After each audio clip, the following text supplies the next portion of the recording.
Have you ever wondered how to extract information from a text, whether it's explicit or implicit? Today we're diving into the fascinating process of identifying explicit information and interpreting implicit ideas that lurk beneath the surface of a text. These skills are especially vital when tackling GCSE English language exams, specifically Component 1, Question 1 and Component 2, Questions 1 and 3. So if you're eager to master these crucial abilities, stay tuned to learn these essential skills. First, we dive into the world of explicit information. Now, what exactly is explicit information?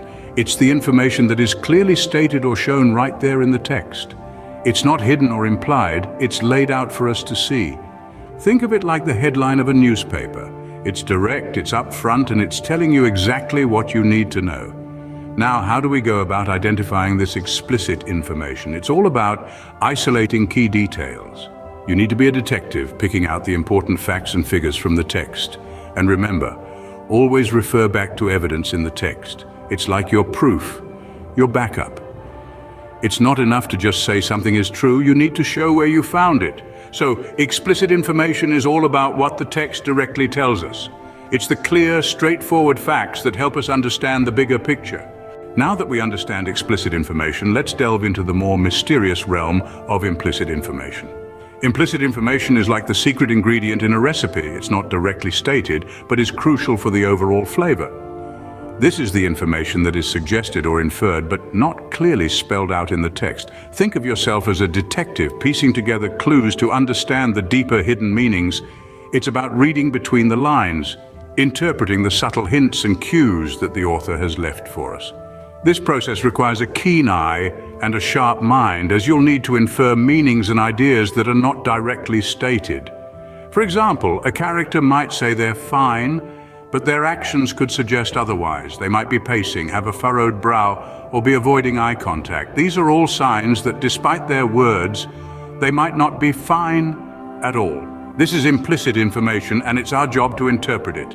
To do this effectively, you need to be an active reader, constantly questioning and making connections. Ask yourself, why did the author choose that particular word? What does this phrase suggest about the character? What can we infer from this setting?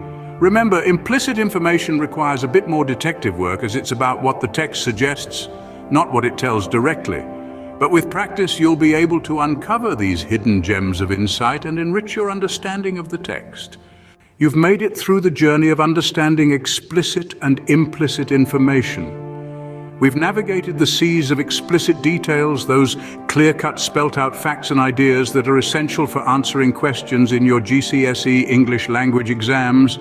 We've also delved into the subtleties of implicit information, those underlying meanings and ideas that require a bit more interpretation and thought. Remember, we're not just looking at Component 1, Question 1, or Component 2, Questions 1 and 3 in isolation. We're developing a skill set that will serve you not only in your exams, but also in the broader world of understanding language and communication. The key is to isolate those essential details, interpret the meaning of implicit ideas and information, and always refer clearly to the evidence in the text. Now go out there and practice these skills. And don't forget to like, share, and subscribe for more educational content. Until next time.